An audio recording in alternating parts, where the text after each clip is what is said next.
네, 안녕하세요. 포르쉐 이코는 서울 시간을 찾아주신 기자분들을 환영합니다. 포르쉐 이코는 서울 그리고 국제가 스포츠카 레전드죠. 이번 전시는 아시아 최초로 진행되는 포르쉐 뮤지엄 전시 행사입니다. 이코네는 아시는 것처럼 독일어로 이제 아이콘을 의미하죠. 이번 전시에서는 70년이 넘는 포르쉐 브랜드 역사에서 각 시대를 대표하는 포르쉐의 아이콘 모델들을 만나보실 수 있습니다.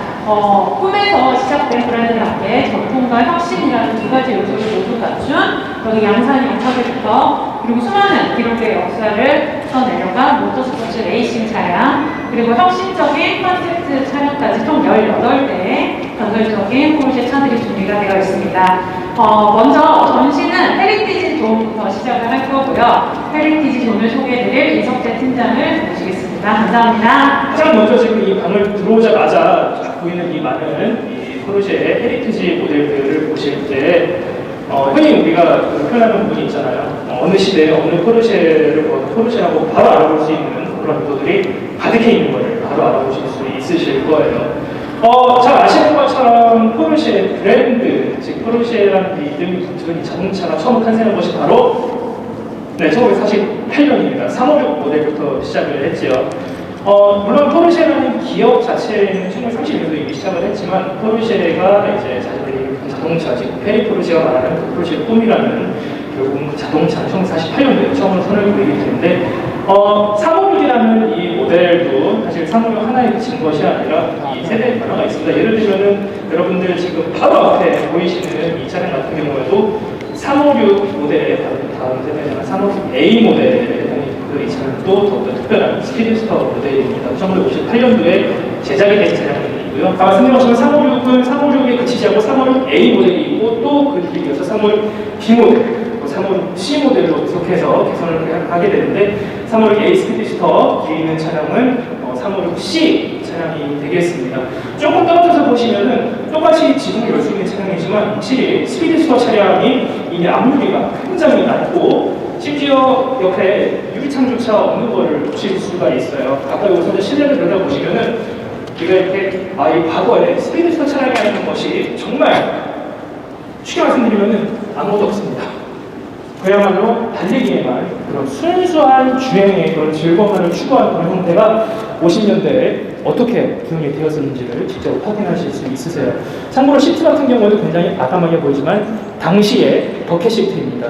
네, 이런 것들이 어떤 포르쉐가 추구하는 정말 어떤 이 경량화된 핵심 기술만을 남긴 그러면서도 사실 이 차의 형태를 보시면은 정말 아름다움을 느낄 수 있으세요. 포르쉐는 보통은 스포츠카, 모든 포르쉐는 스포츠카를 추구하고 있지만 동시에 모든 포르쉐는 굉장히 익스클루시브한 고급 차량입니다. 이런 것들은 50년대에 만들어진 차량에서도 동일하게 구현되어 있는 것을 직접 보실 수 있으세요.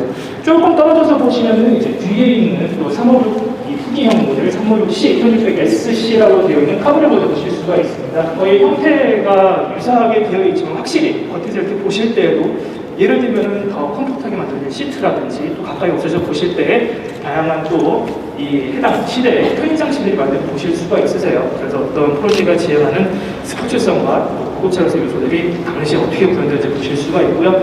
사실 또 제가 이번에 이렇게 여러분들께 이 헤리티지 모델을 소개해드리면서 굉장히 재미있게 봤던 요소가 하나 있는데 조그만 디테일들이 항상 숨어있죠. 여기 가운데 모여 계시니까 다시 앞에 있던 356A의 후면을 보시면은 이 차의 배기구는 대체 어디 있는 걸까요? 굉장히 이 클래식하면서도 요즘 차 요소를 발견할 수가 있습니다. 범퍼와 일체화된 배기구 이런 것들을 보면서 이런 것들을 어떻게 50년대에 생각을 해냈을까라는 그런 생각을 굉장히 해보지 않을 수가 없게 되더라고요. 여기 보시면은 이제 차 이름에 718 포뮬라 2라는 부분을 보실 수가 있으세요.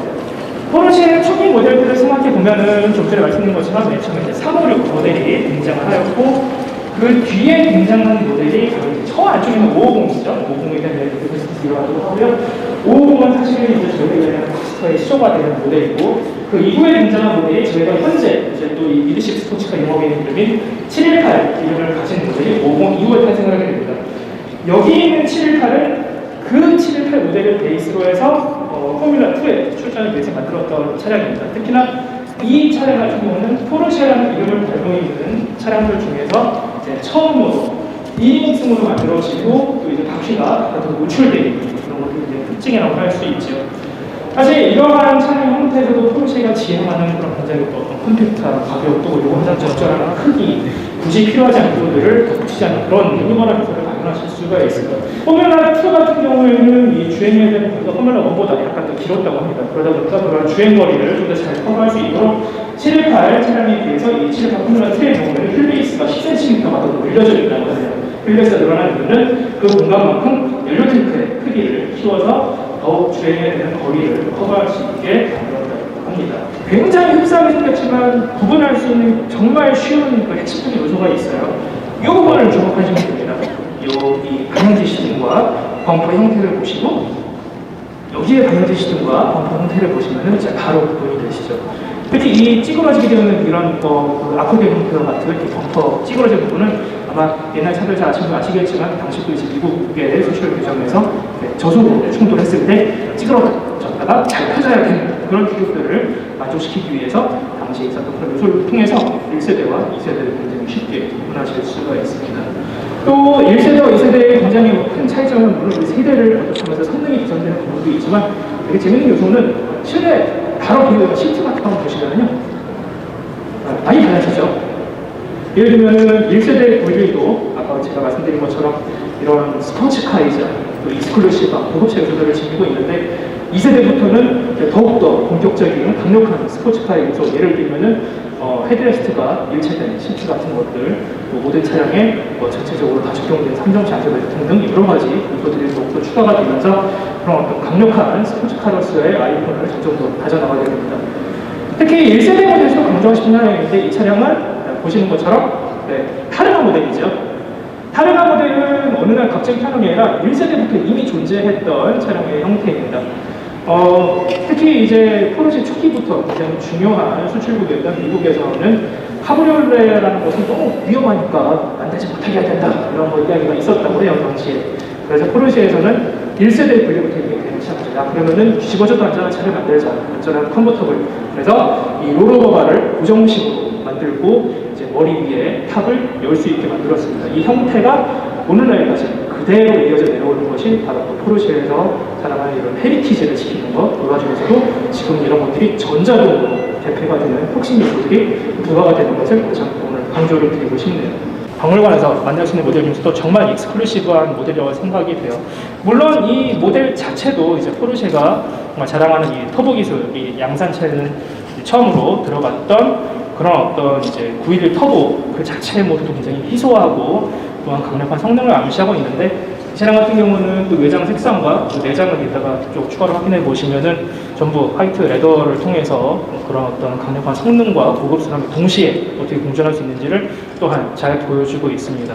여기 보시는 모델 같은 경우에는 이제 3세대 모델이면서 터보 모델인데 여기에는 이제 사륜구동은 현재는 적용되어 있잖아요. 수동 모델이더라고요. 근데 이제 알고 계신 것처럼 964부터는 또 이 손가락으로 바로 이 내가 원하는 단수를 조정할 수 있는 힙트로닉 기술이 적용이 시작이 되지요. 그래서 당시에도 그런 어떤 고성능을 더 많은 이제 운전자들이 더욱더 안전하면서도 편리하게 어떻게 적용해야 되는지를 잘 보여주는 그러한 차량이기도 합니다. 사실 옛날부터 처음부터 포르쉐가 지향했던 부분은 어찌 보면은 그런 어떤 최적화된 강력한 성능에 가장 많은 관심이 있었던 게 아닌가 싶어요. 550 같은 경우는 사실 저희 숫자 이름들이 굉장히 어렵긴 한데 550 같은 경우는 굉장히 직관적입니다. 550이 막 그 의미다라고 써있지는 않지만 뭐 우연의 일치인지 진짜인지 모르겠지만 이 차의 공차 중량이 바로 550kg이죠. 네. 그리고 탑재되어 있는 엔진도 1500cc 4기통 박산 장착을 하고 있습니다. 굉장히 가벼운 공차 중량을 바탕으로 550kg에 110마력이라면은 이제 요즘 차로 만약에 환산을 한다면은 요즘에 뭐 보통 이런 고성능차, 고급차들이 뭐 1톤 후반에서 2톤을 왔다 갔다 하잖아요. 그럼 마치 이 56년도에 만들어진 이 차량을 타고 느낄 수 있는 주행 감각은 마치 400마력 중반의 성능을 느낄 수 있는 그러한 스펙으로 환산을 할 수 있겠지요. 특히 550은 포르쉐가 356 이후 두 번째로 모터 스포츠를 위해서 만든 차량으로서 실제로도 당시에 이제 만들어진 이후에 참가했던 많은 레이스에서 우수한 성적을 거두었고, 또한 이 차량은 제임스 딘 차량으로도 굉장히 유명했던 차량이죠. 실제 제임스 딘은 이미 356을 보유를 했었는데 550이라는 훌륭한 스포츠카가 나왔다 해서 바로 또 550으로 차량을 또 교체해졌다고 합니다. 안녕하세요. 포르쉐 코리아 애프터세일 교육팀장 김준범입니다. 오늘 앞서 포르쉐 헤리티지 존에서 주옥 같은 설명을 많이 들으셨는데요. 저는 이제 그 바톤을 이어받아서 저희 포르쉐 모터스포츠 존에 대한 설명을 여러분들께 간단하게 드리도록 하겠습니다. 포르쉐 하면 모터스포츠 하면 포르쉐라고 잘 알고들 계시죠. 특히 저희 포르쉐는 모든 사용하는 기술들이 모터스포츠에서 근간을 해서 모터스포츠에서 검증된 것들을 실제 차량에다가 이용을 하고 있습니다. 그 결과 저희 포르쉐 오너들은 실제 모터스포츠 차를 운행하는 것 같은 느낌을 받을 수 있도록 제작되어 있는 브랜드인데요. 오늘 이곳에서는 저희 포르쉐 모터스포츠의 다양한 면모들에서 설명을 드릴 건데 일반적으로 포르쉐 모터스포츠 하면은 레이스 트랙에서만 달리는 것들을 국한된 걸로 알고 계시지만 저희 포르쉐는 레이스 트랙 그리고 오프로드 트랙 등등에서 많은 부분에서 좋은 성과를 만들었고 현재도 만들고 있습니다. 현재 여기 모터스포츠 존에는 총 6대의 차량이 전시가 되어 있습니다. 우선 여기 걸프 컬러부터 두드러지게 나타나 있는 90803이라는 모델부터 소개를 드리도록 하겠습니다. 네고레이스 부분에서 917이라는 모델이 두드러진 성과를 보이고 있었는데 1969년에 저희 포르쉐는 네고레이스 모든 부분에서 왕자를 차지를 하였고 1970년대에 들어서 저희 포르쉐 팩토리 브랜드에서는 이 왕자를 어떻게 끝까지 유지를 할 것인가 고민을 하였습니다. 하나의 차를 모든 레이스 트랙에다가 적용을 시키는 것보다는 그 레이스 트랙에 맞는 차량을 개발을 하자라는 아이디어를 갖고 90803이라는 모델을 만들었습니다. 특히 이 90803 모델 같은 경우는 타르가 플로리오나 뉴르그름의 남쪽 지역에 있는 레이스 트랙, 특히 코너가 많고 복잡한 레이스 트랙에 맞도록 설계가 되어 있는데요. 지금 보시는 90803 같은 경우는 트랜스미션 뒤쪽에 디퍼런셜을 위치를 시키고 엔진과 운전석을 최대한 차량 앞쪽으로 끌어들이면서 차량 앞뒤에 중량 배분을 최적화시켰습니다. 차량 중량 같은 경우도 535kg이라 아주 가벼운 그 중량을 갖고 있으며 엔진은 수평대항으로 8기통을 위치를 하였습니다. 멀리서 봐도 이게 90803이라는 모델이라는 걸 자연스럽게 알고 있는 걸프 컬러를 적용을 하고 있고 특히 후사경이 돋보이게 올라와 있는 것들을 특징을 하고 있습니다.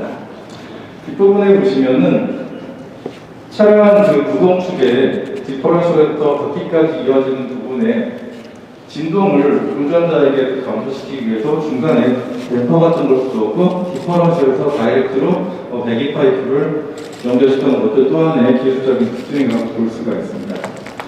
이 모델 같은 경우는 1970년도에 뉴르그링 그리고 타르그 플로리에서 종합 1등, 2등이라는 우수한 성적을 거두었고 71년도에는 뉴르그링에서 우승을 하였고 타르그 플로리에서는 아쉽게도 2번의 사고와 1번의 타이어가 터지는 일이 발생해서 완주는 하였지만 우승은 못하는 좀 아쉬운 부분을 남기고 우승 기록을 남겼던 모델입니다. 총 종합 우승은 70년과 71년 2년 연속을 하였습니다. 917 같은 경우도 유명한 영화 배우가 모든 사람을 주었습니다. 특히 스티븐 맥킨 같은 경우는 1971년도에 제작된 문왕이라는 레이브레이스 영화에 직접 출연을 해서 스턴트맨을 쓰지 않고 실질적으로 운행을 완료를 하면서 영화에 열심히 참여했던 것으로 알고 있고요. 특히 이런 부분에 있어서 저희 페리 포르쉐에서 직접 이 스티브 맥킨에게 자필 서전을 전달한 것도 이렇게 뒷배경에 코멘트를 해놓았습니다. 포르쉐는 내구레이스뿐만 아니라 스프린터, 짧은 구간에서도 굉장한 성능을 낼 수 있는 모델을 개발했고 그 영역까지 성장을 하고자 하였습니다. 그래서 1977년도에 93577이라는 모델을 베이스로 해서 내구레이스보다는 좀 더 빠르게 경량화시켜갖고 출전해야 되는 부분이 있어서 93577을 새롭게 리디자인해갖고 기준에 맞는 최저 중량이 735kg까지 떨어뜨려야 되는 큰 작업을 하였습니다. 그래서 바이삭에서 길지 않은 3개월이라는 기간 안에 이 차에 대해서 모든 것을 다 특히 하단부에 스틸로 되어 있던 것들을 모두 알루미늄 재질로 바꾸고 앞뒤 프런트에도 재질 경량화를 시키는데 큰 노력을 하였습니다. 그 결과 바이삽 연구원들이 너무 그 차를 가볍게 만드는 결과를 만들었고 오히려 실질적으로 경주에 나갈 때는 25kg이라는 납을 추가로 다시 장착해야 되는 그런 해프닝도 있었던 차량입니다. 93577 베이스로 만들었지만 경량화시킴으로써 이 차의 별명은 935 베이비라고도 지금 부르는 차이고요. 앞에 보시다시피 굉장히 낮은 노즐을 갖고 있고 유선형을 따라서 사이드 미러를 유선형 안에 숨겨주는 그런 특징적인 부분도 보여줄 수가 있습니다. 레그레이스에서 917이라는 모델로 저희 포르쉐는 많은 과업을 이뤄냈었습니다. 1971년 당시에 포르쉐 바이삭 연구소와 프랑스의 세라라는 디자인 그 업체가 협업하여 917 롱테일 버전과 917 숏테일 버전의 최적의 장점을 끌어내서 또 하나의 모델을 만들고자 노력을 하였고 그 결과 태어난 게 917-20 핑크피가라는 모델입니다. 여기 보이시는 모델인데 지금 현재 나와 있는 레이스카 중에서 차폭이 가장 넓은 차입니다. 하지만 형상상 이렇게 울룩불룩한 것들이 마치 대지를 연상시킨다고 표현을 하였고 실질적으로 차량 디자인에도 각 섹션별로 나눠갖고 실제 대지의 그 각 부분들을 설명을 해놓았습니다. 예를 들어서 가장 앞부분에 써있는 이 러시라는 것은 코를 얘기를 하고요. 가장 뒷부분에 써있는 팍센 이것들은 여러분들 잘 아시는 유명한 독일의 그 음식 부위라고 이해할 수가 있습니다. 앞에 보시는 모델 같은 경우는 911 GT1 98년식이고 최초로 만들어진 것은 95년식입니다. 포르쉐는 1980년대에 많은 르망대회에서 우승을 하였고 르망대회에서 더 이상 경쟁자가 없는 것에 식상을 느껴 르망대회에 출전하지 않았습니다. 그 약 8년 정도 지난 시간이 지난 후에 포르쉐는 르망이 아닌 GT 대회에 참석하기 위해서 911 GT1이라는 모델을 만들었고 지금 보이시는 911 GT1 98년도 모델은 해당 대회에서 우승을 한 모델입니다. 이 모델 같은 경우는 포르쉐의 레이스카에서 최초로 브레이크 디스크에 카본 세라믹을 적용을 하였고 셰시 시스템에도 카본을 적용을 한 기술을 갖고 있습니다. 앞에 보이는 헤드라이트와 뒷전에 보이는 테일라이트가 저희 996 모델과 같다고 해갖고 911 GT라는 모델은 이름을 갖고 있는데요. 실질적으로 911하고는 그 파워트레인 그 계열이 조금 다른 모델입니다. 이 모델 같은 경우는 엔진이 앞에 있고 트랜스미션이 뒤에 있는 미드칩 형태를 띠고 있고요. 가운데 보이시는 그 루프 안에 있는 덕트는 실질적인 터보 차저로 들어가는 공기를 흡입하는 흡입구입니다. 안에 이제 칵핏 같은 경우 여러분들 보시는 분 쪽에선 보시면은 오른쪽에 핸들 오른쪽에 레버가 하나 있는데 그 레버는 이 차에 변속을 할 수 있는 셀렉터 레버이고 해당 차량 같은 경우는 시퀀셜 타입의 변속기가 장착이 되어 있습니다. 포르쉐는 2015년도에 처음 그 르망 대회로 다시 돌아왔습니다. 그걸 암시하기 위해서 2014년도에 멕시코에서 주최한 레그레이스에 참가를 해서 우승을 한번 하였고 그 이후에 2015년도에 르망 대회에 복귀해서 해당 모델로 아우디와 경쟁을 해서 1위를 차지를 했습니다. 그 이후 2016년, 2017년까지 연속 3번의 그 우승을 하면서 총 19번의 우승을 하였는데요. 재밌는 일이라고 해야 될까요? 아니면 저희한테 굉장히 챌린저블 한 일이라고 할까요? 제가 봤을 때는 저희는 결코 포기하지 않는 그런 근성을 갖고 있는 브레인입니다. 드라이버 또한 그런 특성을 갖고 있고 저희 포르쉐 레이싱 팀도 그런 면모를 갖추고 있습니다. 그 얘기인 즉슨 2017년도에 마지막 우승을 하는 데 있어서 모든 3대의 차가 참가를 했는데 2대의 차가 리타이어를 하고 1대의 차가 프론트 엑셀에 고장이 있어갖고 트랙에서 빠져나왔습니다. 그리고 1시간 동안 저희 레이싱팀에서 최선을 다해서 복구를 했고 그 복구한 차를 드라이버가 트랙에 다시 돌아가서 18바퀴를 오버페이싱을 하면서 끝까지 달리고 포기하지 않고 끝까지 달려갔고 최종적으로 1등을 한 그 의 기록을 갖고 있는 모델입니다. 현재 이 모델 같은 경우는 로건 모델이고요. 저희가 설명드렸던 그 919 하이브리드의 마지막 모델 같은 경우는 월페이퍼에 적혀있는 저 2번이라는 적혀있는 모델입니다. 저희 이제 이 터널을 통과해서 가면은 이노베이션 유닛 기다리고 있고요. 저희가 자리를 마련해 줬으니까요. 들어가셔서 자리 착석하시면 되겠습니다.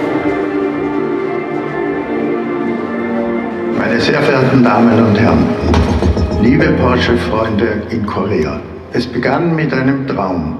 Mein Vater träumte von einem einzigartigen Sportwagen. Und weil es diesen Traumwagen nirgendwo gab, baute er ihn selbst. Das war 1948, vor fast 75 Jahren. Seither hat Porsche die Träume von unzähligen Menschen wahr werden lassen. Weltweit, auch in Korea. Erleben Sie die Geschichte der Marke Porsche von ihren Anfängen über die Gegenwart bis in die Zukunft. Hier in der koreanischen Hauptstadt, bei der ersten offiziellen Porsche Heritage Ausstellung in Asien. Mit den Porsche-Ikonen Seoul. Dazu lade ich Sie herzlich ein. 안녕하십니까. Porsche Korea 대표 허일가만입니다. I finally present to you the Porsche Unseen concept car, the 919 Street. 감사합니다.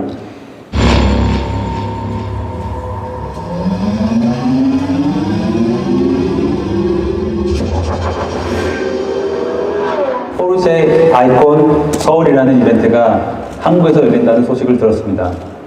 포르쉐에서 일하는 한국의 디자이너로서 정말 반가운 소식이었습니다. 제가 직접 그 행사에 참여할 수 없어서 많이 아쉽지만 이렇게 이 자리에서 제가 참여했던 프로젝트 919 스트리트를 여기서 직접 설명해 드릴 수 있어서 영광입니다. 이 차의 설명에 앞서서 간단히 이 차가 어떤 차인지를 말씀드리겠습니다. 919 스트리트는 이름에서 알 수 있듯이 이 차는 919 하이브리드에서 그 기본을 가지고 왔습니다. 일반 공도에서도 달릴 수 있게 제작한 포르쉐의 최고급 하이퍼카입니다. 이 프로젝트는 선행팀에서 진행이 되어 비밀리에 개발이 되었는데요. 아쉽게도 양산까지는 갈 수가 없었습니다. 하지만 다행히도 작년에 발표되었던 포르쉐 언신이라는 책을 통해 대중에 공개가 되어서 이렇게 여러분들에게도 보여드릴 수 있게 되었습니다. 기본 차체가 919 하이브리드에서 왔기 때문에 낮은 보넷과 높고 넓은 팬더는 이 차의 볼륨감을 강조해주고 있고요. 이런 큰 볼륨을 이용해서 램프의 디자인도 좀 더 다른 차들과 볼 수 없는 독특한 디자인을 할 수가 있었습니다. 앞에서 보시면 크게 자리 잡고 있는 에어 인테크를 보실 수 있는데요.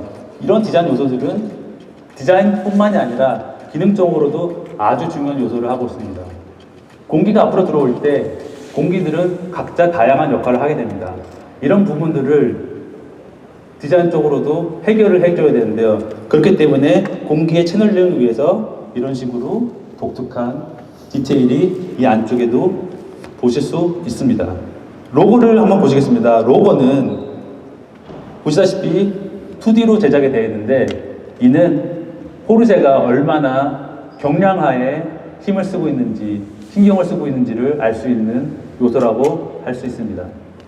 프론트 이미지는 전반적으로는 약간 친근한 이미지를 가지고 있습니다. 하지만 이는 포르쉐의 외유 내각적인 디자인 철학을 그대로 담고 있는 모습이라고 말씀드릴 수 있습니다.